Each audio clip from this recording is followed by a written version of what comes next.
Boa tarde, gente boa. Estamos começando mais um Papo na Rede. Hoje é dia 13 de novembro de 2013. A gente está fazendo esse programa gravado porque a gente está querendo aproveitar a oportunidade de ter o João. Estou com o João na cabeça. Eu mandei João para você, desculpa. Pedro Sertão. Pedro, obrigado pela sua presença aqui com a gente. Veio de longe, está passando uns tempos aqui no estado de São Paulo. Vai ter um encontro, um evento em que você vai participar esses dias aí. O Carlos Bregantin acabou de fazer uma pergunta. Eu falei, não, espera um pouquinho, responde daqui 20 segundos, que é para começar o programa. Pedro Sertão. Porque quando o Martinho falou do Pedro, né, que segundo eles, né, nós já nos conhecemos, né, em 2001, mas eu tô aqui, né, tentando fazer o HD funcionar, né, nas fisionomias e temas e situações dos últimos 12, 13 anos, né. Mas quando eu vi lá Pedro Sertão Silva, né, eu falei assim, esse é daqueles que encarnou, né, a coisa de um modo que foi pro nome, né, para ficar explícito, né. Seria isso? Tem alguma... Parece, desculpa, viu, Pedro? Parece aqueles personagens bíblicos, né? O Maria Madalena, que provavelmente fosse de Magdala. Pedro Sertão. Os nomes têm a ver com os lugares, mas vamos lá. né? O que é esse codinome? É mais uma identificação com a cultura, com a alimentação, identificação com o jeito do povo.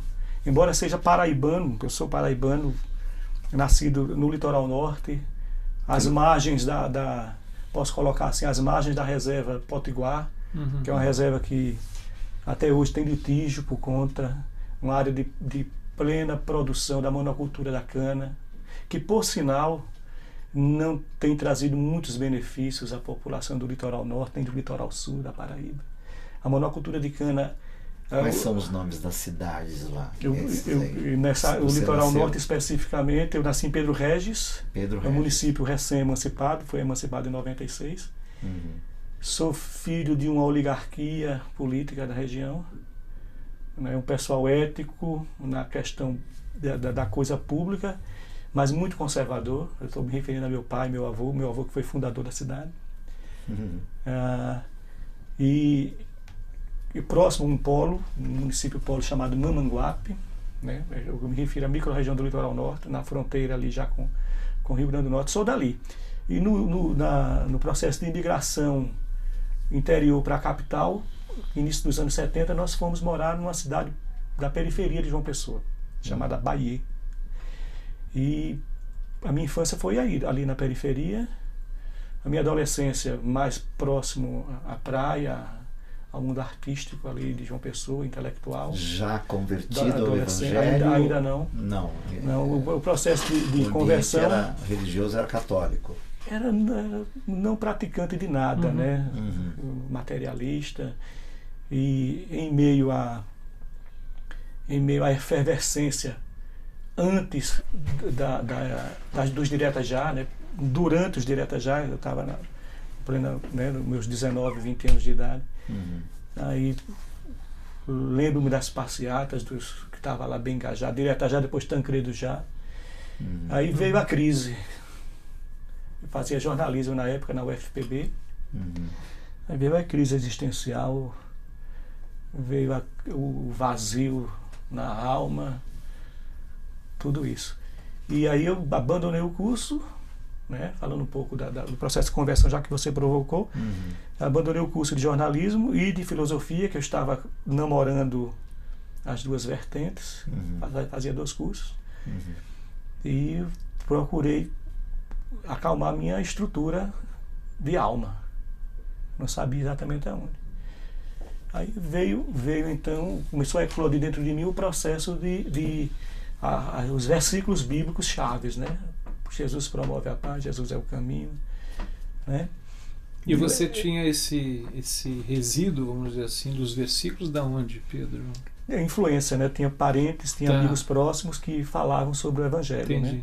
O Evangelho bíblico, puro, desvinculado. Aquilo que a gente chama da semente que já havia sido exatamente. Começou semeada. A eclodir e o processo foi doloroso, né? O processo de parto. Né? Então eu me converto, né? E aí não volto mais para os cursos, né? Não volto e vou estudar teologia. você se filiou a uma igreja lá na época? Comecei a... O interessante, acho que vale salientar, porque parece ser sui generis, não é tão comum, é que eu tive um encontro pessoal, uma experiência sobrenatural com a pessoa de Jesus, com problemas de preconceito sérios com a igreja local. Com o segmento evangélico protestante. Isso é mais ou menos que ano, Pedro? Eu estou falando de 89. Tá. 89. 25 anos atrás, mais ou menos. Isso. Mas a minha experiência era inquestionável, indubitável dentro de mim. E eu passei a evangelizar pessoas, falando de Jesus que transforma. Qual a tua igreja? Perguntavam. Mas o seu preconceito, ele vinha do quê? A referência de principalmente de igrejas acentuadamente pentecostal, mas pouco ética. E despolitizada. Só totalmente isso no contexto em que eu vivia, né, na época que eu percebia. Para quem está ligando agora, ele está falando de 89. Né? De 89. Brincadeira, porque parece que tem coisas, né, que não... Por isso que alguns segmentos tiveram dificuldade de mudar. Né? Por isso que eu perguntei, né, do tipo, ele vem, quer dizer, de uma experiência de conversão, mas já com uma antipatia, né, ao segmento chamado religioso evangélico, né, que nos finais dos anos 80, que a gente estava muito bem ativo aqui, foi que assim, começaram a desembarcar, né, as novas comunidades. E a teologia da prosperidade estava em sua efervescência, batalha espiritual, etc. Né, aqui no sul, né, os movimentos eram bem... As ondas que vinham da Califórnia. Isso, as ondas californianas. Chegou lá João Pessoa, eu estou em João Pessoa naquele momento, né, estava... Chegou em João Pessoa, a gente percebia bem a influência do Kenneth Reagan na época, né?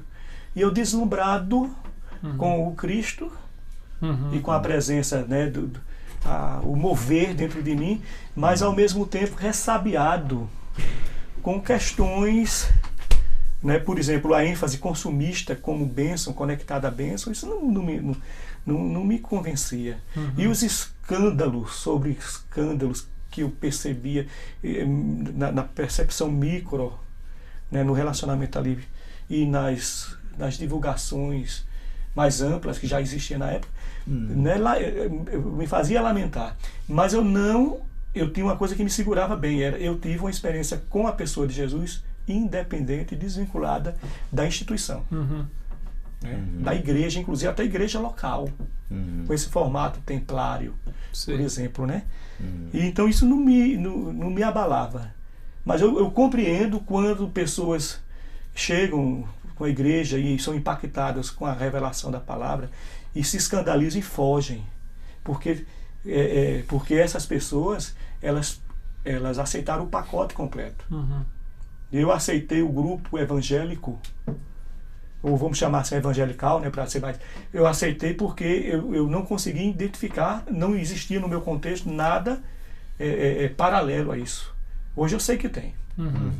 Com todo respeito à instituição, à denominação, mas eu preferiria, vou colocar assim, uma coisa mais informal, mais fraterna e com contundência no discipulado, um cheirando as axilas, o sovaco do outro. Proximidade, discipulado não existe sem proximidade. E a proposta templária, que tem sua eficiência em aspecto, ela perde muito nisso. E você foi para que seminário lá, nesse contexto?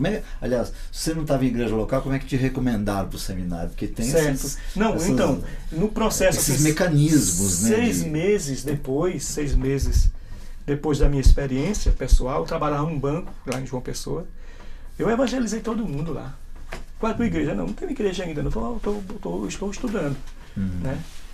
E eu trabalhei, a minha referência de começar a buscar uma igreja foi assim, qual vai ser a igreja? Eu fui numa igreja católica, não testificou numa igreja católica específica, numa missa, 1 ou 2 vezes, não preencheu.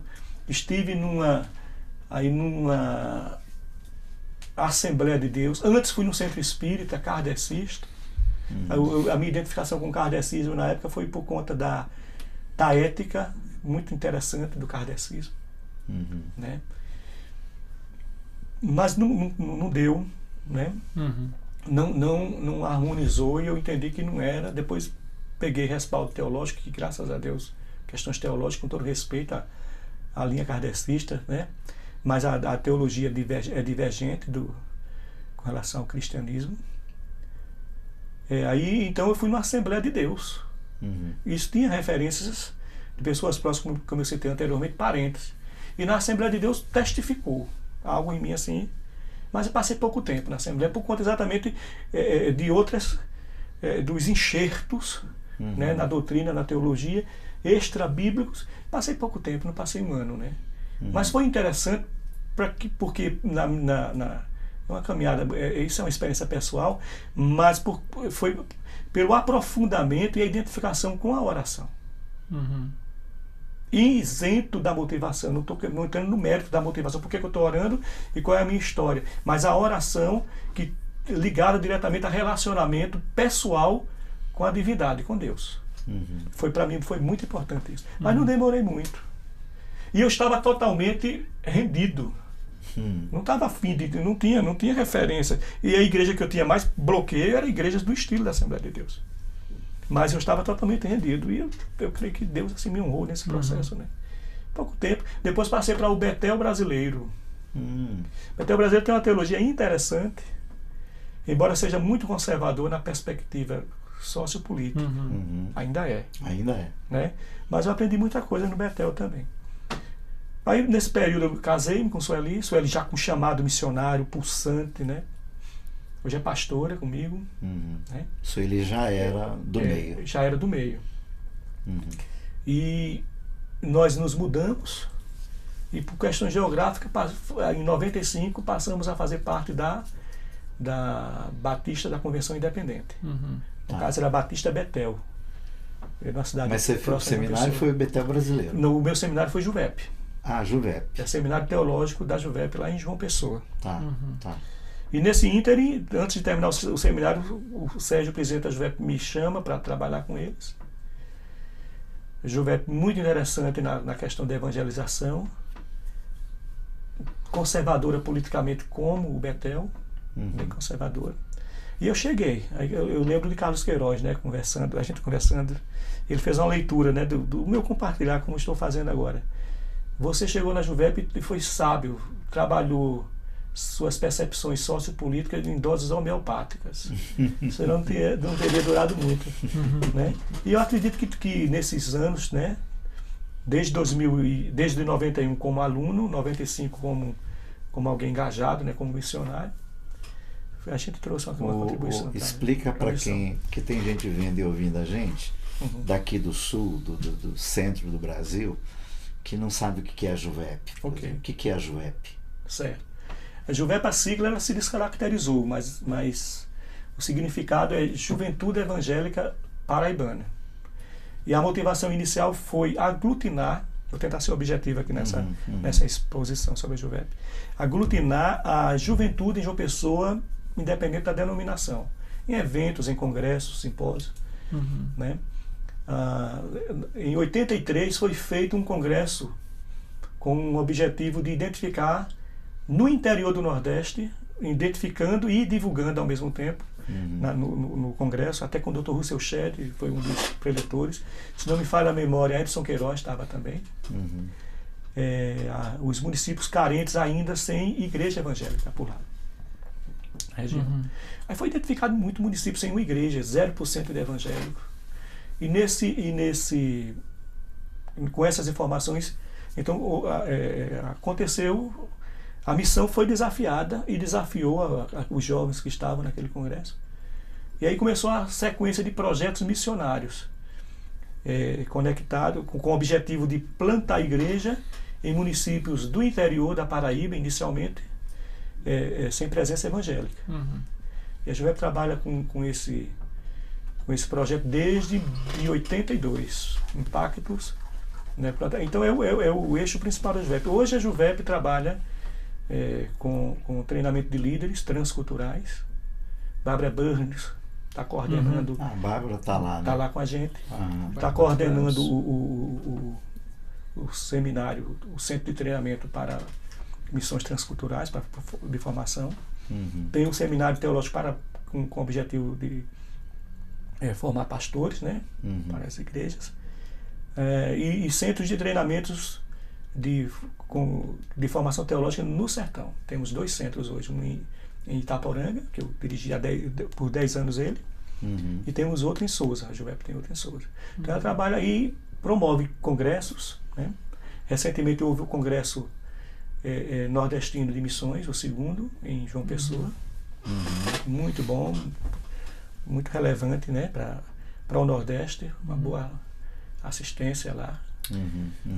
Então a Juvep trabalha plantando igreja, evangelizando os sertões, e agora plantando igreja e treinando líderes na sua formação teológica e através de congressos, seminários para reciclagens, né, pontuais.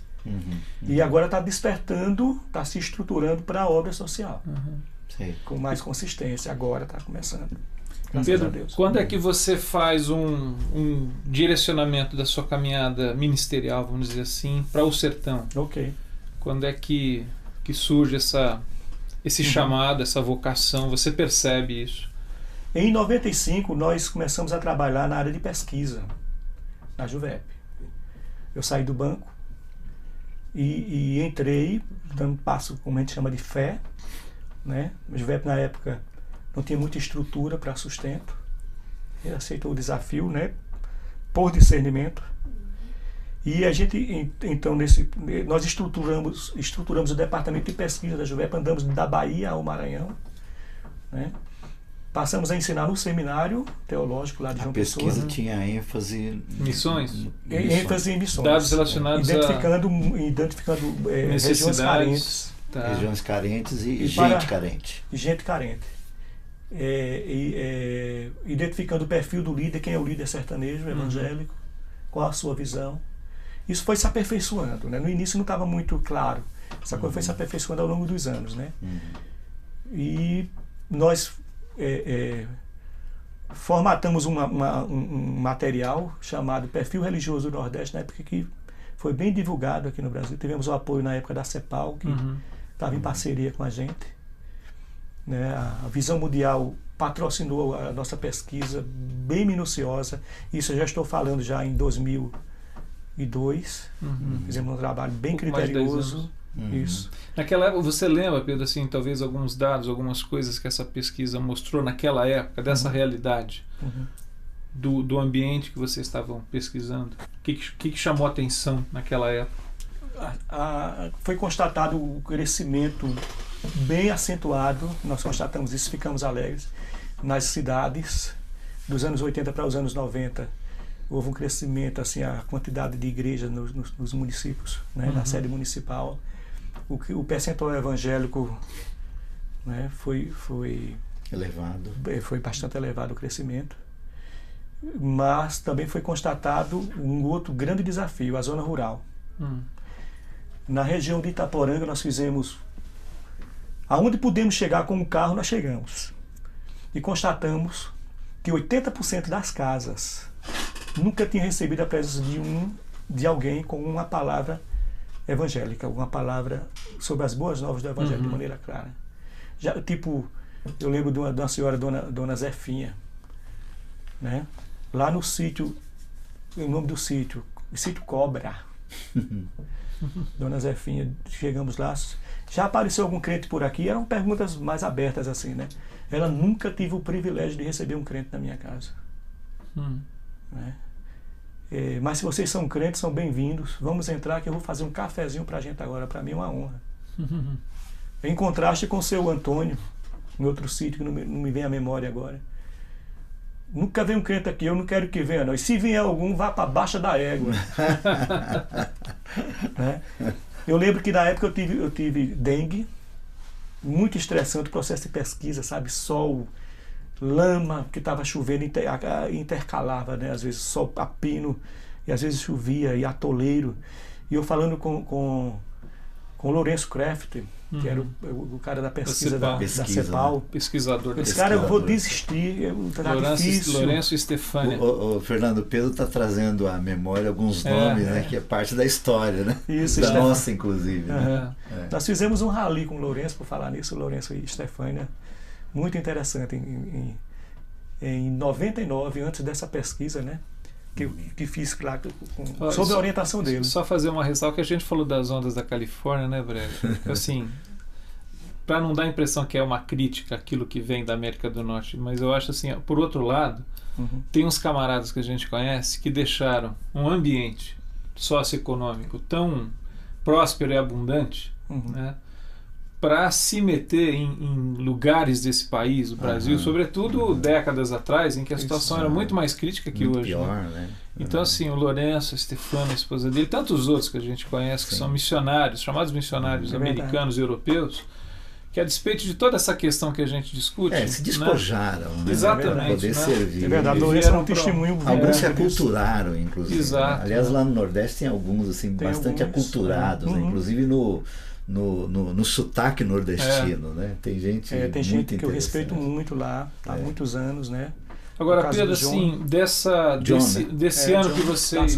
Como é que é o sobrenome do John? Medcraft. Medcraft. Nós viajamos junto para o México em 2003. É uma figuraça, americano com ele é inglês. Inglês com sotaque nordestino. Uma delícia, né? Ficar conversando. I don't believe.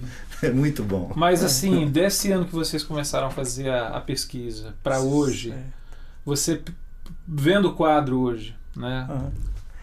Vocês percebem assim que houve uma melhora e que áreas, pensando que você tem feito um trabalho de evangelização, pensando no evangelho integral, que áreas que ainda são críticas?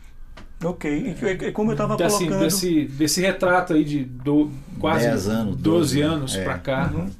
Eu acho que um exemplo que ilustra bem o avanço na zona urbana, né, nas pequenas aglomerações urbanas, que são as sedes municipais, lá no nosso contexto, do semiárido, é Diamante. Diamante, há 30 anos atrás, não tinha uma igreja. Hoje, Diamante fica a 45 quilômetros, um pouco menos, 26 quilômetros de Itaporanga. Diamante tem 7 igrejas, é um município com 7 mil habitantes. E ainda não chegou, porque é outra problemática, outra questão que eu acho que é interessante compartilhar aqui, ainda não chegou às igrejas comerciais ainda, explicitamente comerciais. Midiáticas. Graças a Deus. Né? Lá em Diamante, mas Itaporanga já chegaram as 3. Entendi. As principais, né? Entendi. Mas Itaporanga, mesmo com esse fato, hoje nós estamos em Itaporanga com 17 igrejas, né? E são boas igrejas, à exceção de uma ou outra, são boas igrejas. Mas só que a zona rural é um desafio ainda. Então, mas se percebe, por exemplo, 17 igrejas, me parece que houve um crescimento alto em pouco tempo, né? Em poucos anos. É perceptível, Pedro, assim, o impacto na sociedade como um todo da presença dessas igrejas? Ou a gente ainda lida com essa dificuldade que não é só lá de Itaporanga, mas é aqui de São Paulo. Então, quer dizer, a gente vai ter uma proliferação de igrejas, de comunidades. Está se repetindo o que ocorre. Mas sem um impacto em termos de uma transformação social. O crescimento dos chamados evangélicos nominais, mas que não necessariamente no contexto da sociedade. Ou às vezes nem só nominal, viu, Brega? Mas assim, faltando um discipulado que traga esse olhar para essa realidade do entorno, da comunidade, que da igreja na sociedade, né? Do sal da terra. Radicais, né? Na verdade, hoje, por exemplo, nós falamos de 17 igrejas. Quem faz obra social, ou quem tem um discurso profético contra as estruturas em Itaporanga, injustas. Só a nossa igreja. Uma igreja. A turma se omite. Temos pastores éticos, temos pastores picaretas no contexto da nossa região, não me refiro agora exclusivamente a Itaporanga, temos mais omissos, não trazem, não denunciam a venda de produtos em nome de Deus, ou essa coisa da prosperidade, né? Em nome de ou Deus, mesmo não há denúncia porque não vou mexer na igreja do outro, o pessoal é omisso, não tem uma voz profética. Entendi. Se repete na nossa região o que ocorre em João Pessoa, deve ocorrer por aqui também. Mas essa omissão vai, quer dizer, além disso até, não interfere, não denunciam também as injustiças no ambiente social em todos os níveis. Também não. Né? Não há sequer não há sequer uma conscientização, um alerta com relação ao voto, que seria o mínimo. Tá. Não venda seu voto. Por que não venda seu voto? Pelas implicações, está legitimando a corrupção, coisa desse tipo. O pessoal não trabalha. E pessoas, inclusive, que foram alunos nossos, né? Que a gente até lamenta, né, um pouco. Né? Entrou na cabeça ou não entrou no coração? Não convém. Né? Agora, aquela coisa mais grosseira de receber o dinheiro do político,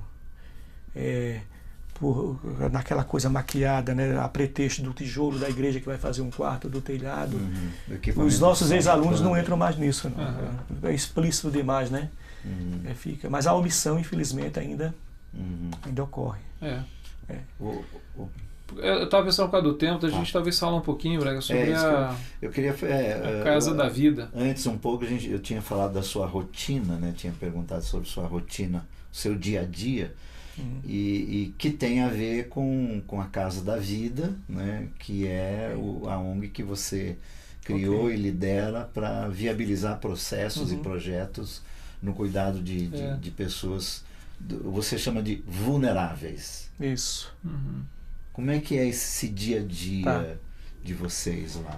Com o surgimento da igreja, nós passamos a levar a equipe, levar o grupo disposto, né, com saúde, com estrutura e com motivação para a evangelização. A gente, inicialmente, né, em áreas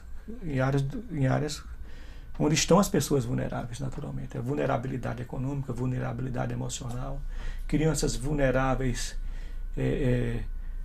expostas a abuso sexual, né, expostas a abuso na dimensão da violência física, né, emocional, as mulheres da mesma forma.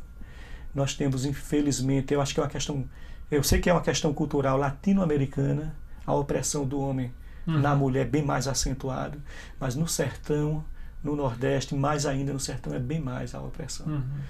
E no contato, um contato motivado pelo amor em Cristo, pelo amor de Cristo, pelo amor de levar o Evangelho, as pessoas que estão nessa, vamos dizer, à margem, elas percebem quando nós estamos com um evangelismo higiênico, né?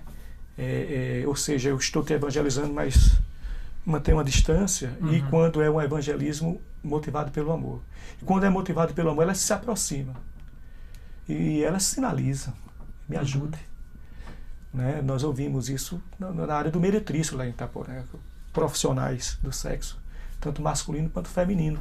A gente está aqui e vocês estão nos desafiando, mas a gente não sabe o que fazer, eu não tenho profissão. Motivados pela carência da zona rural, né? O Riacho da Onça, que é o nosso foco principal, veio a ideia. Vamos começar um projeto.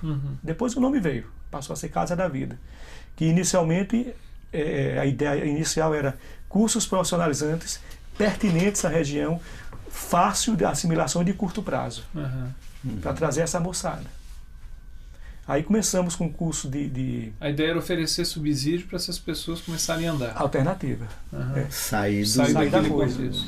Do processo de exclusão para um processo de inclusão com dignidade. Essa foi a nossa motivação inicial. Daí veio quais são os cursos? Pintura de pano. O pessoal terceiriza a pintura de pano para exportar. Né? Então você pinta um pano, dependendo da qualidade da pintura, 50 centavos por pano, que você leva 15 minutos para pintar, quando você pega a técnica. Nós tínhamos na nossa igreja uma professora voluntária que prontamente se prontificou a ensinar, sem ônus. Corte e costura. Começamos com corte e costura. As fábricas locais perceberam que nós estávamos com esse curso e disseram, não faz corte e costura, mas costura de linha reta, para que nós precisamos para os panos. Ensina esse pessoal que a gente vai absorver. 50% pelo menos tem vaga garantida nas fábricas. Né? A sede Sabe da que é Casa legal, da viu? Vida está onde? Está em Itaporanga, na área central. No templo, na área prédio da igreja, alugado não? próximo ao templo. Próximo ao templo. Próximo ao templo. Tá. Então esse pessoal é encaminhado para lá. Encaminhado Mesmo pra o lá. pessoal do sertão, Isso. gente que chega é encaminhado para lá. Exatamente. Nós temos pessoas que estudam conosco de municípios distantes, a 50 quilômetros, que vêm. Aí o critério é qual é a sua renda.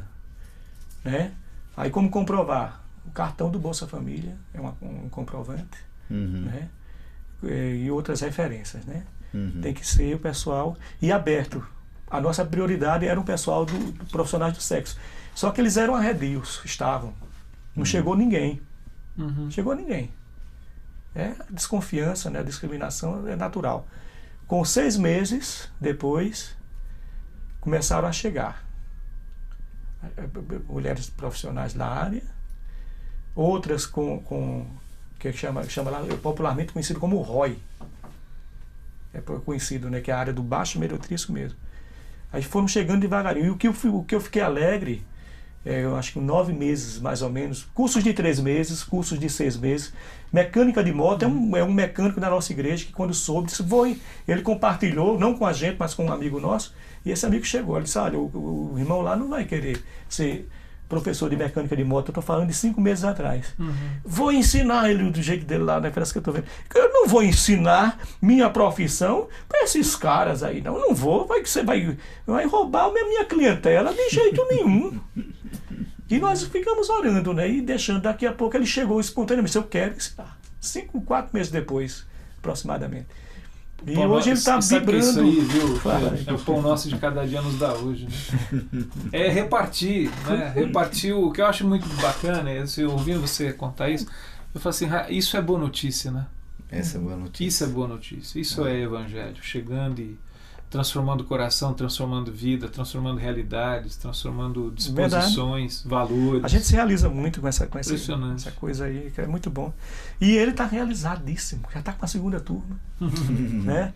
Ele tá tendo... Antes ele era mecânico de moto, agora o que ele é? Agora eu sou professor de mecânica de professor moto. Voluntário. E olha dizendo, puxa vida, é muito bom isso, eu estou tendo muito prazer, aí aponta para o coração, assim, eu estou tendo muito prazer em estar aqui. Né? Vamos continuar, né? E a turma aprendendo, né? A turma sonhando, a turma vendo que pode, né? Mas eu fiquei contente, foi quando o gerente de uma rede de lojas lá de eletrodoméstico popular se prontificou também a ensinar técnicas de venda. Interessante. O pessoal do profissional do sexo masculino, os homossexuais que são profissionais da área, quando souberam, eles disseram assim, o Armazém Paraíba, que é a loja, a rede de loja, eu estou sabendo que emprega pessoas e estão abertos a receber pessoas independente da opção sexual. E esse gerente é gente boa, apesar de ser da Assembleia de Deus. É gente tranquila, né? Eu estive lá pedindo emprego para ele estava aberto. Vamos lá. Eu estava na secretaria substituindo uma outra voluntária lá. Aí chegaram 4 caras assim, desconfiados, tal. Né? Aí, vai ter aula aqui sobre técnica de venda? Sim, meu irmão, o professor está na sala, vocês são bem-vindos. Aí passou os 4 caras assim. Aí eu fiquei contente demais. Eu digo, Sueli, eu liguei para a Sueli, minha esposa. Sueli, os caras chegaram finalmente. Ela deu um aleluia lá do outro lado. É o público-alvo preferencialmente tinha, né? E foi muito bom, assim. Foi feito uma aí olha a coisa, um irmão da Assembleia de Deus, que é gerente de uma loja, com um grupo de homossexuais em sala de aula, na Casa da Vida, ligada a outra denominação. Né? Agora, lindo também a família espírita da região, que vendo o nosso trabalho, doou 2 máquinas de costura profissional na Casa da Vida. E ele chegou lá emocionado, eu recebi com muita honra ele, agradecendo, né, o senhor kardecista. Ele disse, eu estava esperando por isso em Itaporanga. Isso sim, isso é interessante. Ele emocionado com os olhos lacrimejando, disse, meu irmão, vamos orar. Estou lembrando, é inevitável, Pedro, o texto de Mateus 5, né? Sejam sal e luz. para que vendo as vossas boas obras glorifiquem o vosso Pai que está nos céus. Exatamente. Isso aí, Pedro. Escuta, e as crianças, onde que elas entram ou ainda não estão sendo contempladas nesse... Então, fevereiro agora, a gente recebe que eles chamam lá de facilitador da Compassion. Nós estamos interessados em investir aqui na região. A Compassion hoje está canalizando recursos para áreas mais carentes, está deixando os centros urbanos num processo de transição. Como é que vocês trabalham com crianças? Aí eu coloquei, nós temos muita vontade, nós não temos recursos. Queremos contribuir com a alimentação balanceada, queremos contribuir com o evangelho, queremos proteger as crianças vulneráveis, né? À mercê aí de violência, de carências. A gente não tem recurso. O que é que vocês fazem já hoje? Aí pontuou o nosso trabalho ali da escola bíblica, que é uma vez por semana, que envolve coisas, inclusive alimentação, trabalhos pontuais e celebrações pontuais. E ele começou a ver a nossa estrutura e disse: o que é que vocês acham de adotarem? Né? 70 crianças. Eu topei o desafio. Topamos o desafio. Hoje estamos com 90 crianças sendo recebidas, né? Acolhidas, alimentadas, cuidadas, amadas. E são de áreas, né? A gente fica chocado com o nível de maus tratos que elas são vítimas, né? Elas são trazidas por familiares, enfim. Nós temos, os familiares trazem. Aí vale-se assim, trazer uma observação sobre a reputação da escola, da estrutura, né, social, da Casa da Vida em si. As pessoas querem, confiam, têm credibilidade, e tem pessoas na fila, né, para entrar, né, mas não temos estrutura. O prédio é alugado, o prédio da igreja é alugado, a gente está num processo de desafio. O desafio é conciliar tudo isso, né, e os pais trazem, e as crianças estão evangelizando os pais. As crianças estão ouvindo o que é amor, estão ouvindo sobre a pessoa de Jesus, músicas, e chegam em casa, e normalmente são lares, pessoas com problemas com droga, com crack.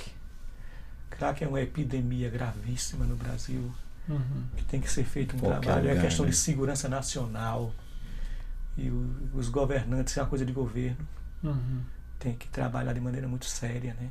Então, vítimas de crack, vítimas de pedofilia.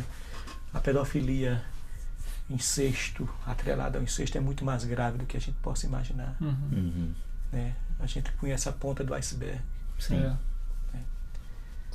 É muito desafiante. Muito mais dramático. Sobretudo nesses ambientes, né, mais áridos, né, assim, onde há menos policiamento, menos denúncia, há mais comprometimento, as famílias são mais complexas, né? É uma coisa cultural. Essa coisa também, sabe, a de promiscuidade. pais que mercantilizam suas próprias filhas e filhos. Toda, né, uma estrutura complexa. É gravíssimo, é gravíssimo. É grave. O Pedro, a gente está chegando no final, mas eu queria pensar numa coisa assim. Pedro Sertão. Carlos e eu, nós vivemos em São Paulo, que é uma cidade com características próprias, tem todos os seus problemas e as suas peculiaridades. E eu, assim, muita gente vê esse programa. Espero, né, Breno? Sempre vê, né? Papo na Rede. Mas assim, tem gente de tudo quanto é lugar. A gente recebe e-mail de gente, amigos que a gente conhece de outros países. Daqui, dali e dalém. A minha pergunta é assim, Pedro Sertão. A gente tem muito pouca ideia do que seja o sertão, sobretudo o sertão nordestino, né? E por conta de uma ideia muito equivocada ou muito pobre no sentido de entender o que é, existe muito preconceito em relação ao que acontece no Nordeste, sobretudo as regiões mais carentes. Porque assim, a gente terminar, você... Há rotulações, né, Fernando? Há enfim, estigmas, né? toda uma questão que se há coloca. tatuagens sociais, né, que são colocadas. Toda uma história de opressão. Em relação ao nordestino, de modo geral. É complexo. Preconceito, né? E a gente que está aqui, aí eu estou falando assim, a gente está aqui em São Paulo, vive uma outra realidade, tal, às vezes ouve, tem contato, mas não é esse contato intenso, sobretudo de viver lá. Dia a né? dia. Você está lá. Uhum. Para a gente terminar o nosso papo, eu acho que ajudar, assim, o que você poderia falar para quem não é do sertão, para que esse veja o sertão com outros olhos, entenda melhor um pouco o que é o sertanejo, esse camarada que está lá. Né? A tentação que a pergunta provoca é romantizar, né, e idealizar um sertão que existe, é o verdadeiro, o autêntico, o homem que tem palavra, e essa realidade ela está ultrapassada. A minha geração, a turma que nasceu nos anos 60 para cá, eu estou me referindo ao povo sertanejo, a ética está uma ética relativa, mais do que aquela que com bigode a palavra valia, né? Mas é um povo digno, apesar dessa problemática que está na cultura. É um povo que quer vencer. O IDH hoje da microrregião de Itaporanga, que abrange 11 municípios, que é semiárido, é superior ao IDH, lá é médio, ao IDH do litoral norte, que é a minha região. Terra boa, chove o ano inteiro, né? Fruta à vontade. O IDH da minha região é IDH baixo. Isso diz respeito isso é reflexo não de uma elite política que é retrógrada tanto quanto a minha região, mas de um povo trabalhador, um povo que olha para frente e que, tendo oportunidade, vai honrar muito o Nordeste, o sertanejo. O sertanejo que veio em levas, né, ao longo das décadas para o Centro-Sul, era porque não tinha nenhuma escapatória. Ou vinha ou morria de fome. Não havia condições de sobrevivência. Mas é um povo que ama a sua terra. É um povo que honra a sua terra. Tem uma autoestima baixa. Mas ao mesmo tempo ama sua cultura, ama sua vaquejada, ama seu rubacão, que é um prato típico, ama sua buchada, né? E que se chega alguém esnobando de outra região, ele fecha o coração e diz: sou mais eu. Tem muito que mudar, tem muito que crescer, mas é um povo que tem um potencial maravilhoso. Eu amo, por isso que eu sou Pedro Sertão, Silva, porque eu me identifico com o sertanejo. Né? Até ficou no ar, né, o porquê do sertão. Eu me identifico, é a terra que eu não tive. E eu casei com a sertaneja, minha esposa é do sertão, da Tromba do Elefante, o semiárido do Rio Grande do Norte. Do Rio Grande do Norte. Tá joia, Pedro. Olha, foi uma alegria ter Prazer você nosso. aqui. A gente acabou agendando meio em cima. Esse papo foi gravado, porque tá assim, hoje é uma quarta-feira, a gente faz o programa na quinta. Mas quando a gente ficou sabendo... vai pro ar, né? A gente não vai, a gente vai disponibilizar em breve, mas quando a gente ficou sabendo, falou, não, vamos, é uma oportunidade boa para te ouvir e saber o que Deus está fazendo lá, através de gente como você e outros irmãos que estão lá. Obrigado pelo tempo. Prazer nosso. Obrigado. Deus te abençoe nesse tempo por obrigado aqui. Pelo espaço, pela honra de poder estar com vocês aqui. E vai nos atualizando aí dos movimentos que vão acontecendo, aproveitando as mídias, né? Para que a gente vá atualizando os outros, né? Através das nossas comunicações aqui também. Mas bem-vindo, Pedro. Obrigado. Boa estada aqui no Sul. Que Deus te use para estimular muitos meninos e meninas nesse congresso lá em Campinas, né? Amém. Para servir, né? Gente que pode fazer diferença e que às vezes, né, não está vendo nada diferente atualmente, né? Tem gente que para ver diferença precisaria ir para lugares diferentes, né? E não ficar na mesmice da vida, né? Mas é isso aí. Legal, bem-vindo. Até a próxima, gente. Tchau, gente. Vamos lá. Até breve. Obrigado, Daniel. Joia. Tchau.